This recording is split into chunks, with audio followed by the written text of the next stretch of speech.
ایک شیر جنگل کے جانوروں کو حکم دیا کہ میں اب بوڑھا ہو چکا ہوں، آئندہ مار دھاڑ اور شکار کر کے کھانے کی زحمت مجھ سے نہ ہو سکے گی۔ میرا حکم ہے کہ فلاں غار میں ہر روز تم خود ہی کسی جانور کو منتخب کر کے میرے پاس بھیج دیا کرو تاکہ میں بیٹھے بیٹھائے اپنا شکار پا لیا کروں۔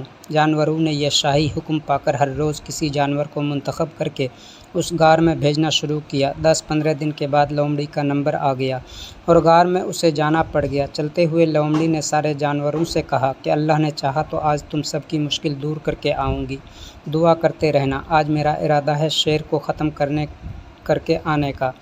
جانور حیران ہوئے کہ یہ کیا کہتی ہے۔ لومڑی چلی گئی اور وقت مقررہ سے بالارادہ کچھ دیر سے غار میں پہنچی۔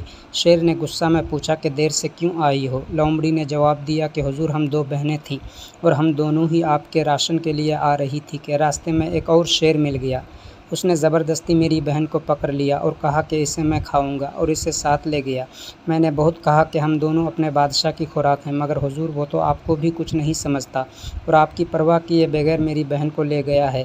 یہ قصہ سن کر شیر کو غصہ آ گیا اور کہا چلو مجھے وہ شیر دکھاؤ، کہاں ہے، پہلے میں اس سے نپٹ لوں۔ چنانچہ لومڑی اسے ایک گہرے کنویں پر لے آئی اور شیر کو کنویں کے کنارے کھڑا کر کے ساتھ ہی آپ بھی کھڑی ہو گئی اور کنویں کے اندر پانی کی طرف اشارہ کر کے کہنے لگی حضور وہ دیکھیے شیر ہے اور وہ ساتھ ہی اس کی میری بہن کھڑی ہے۔ شیر نے دیکھا تو اسے واقعی اپنا عکس شیر نظر آیا اور ساتھ ہی لومڑی کا عکس لومڑی بھی نظر آئی، تو غصہ میں اس نے منہ پھاڑ کر اس اپنے ہی عکس شیر پر حملہ کرنے کو جست لگا دی اور جست لگاتے ہی کنویں میں جا پڑا۔ لومڑی نے کنارے پر سے کہا بادشاہ سلامت، بندی سلام عرض کرتی ہے، افسوس کہ آپ کا آخری وقت آ پہنچا۔ یہ کہہ کر لومڑی واپس چلی گئی اور شیر کنویں میں ڈوب کر مر گیا۔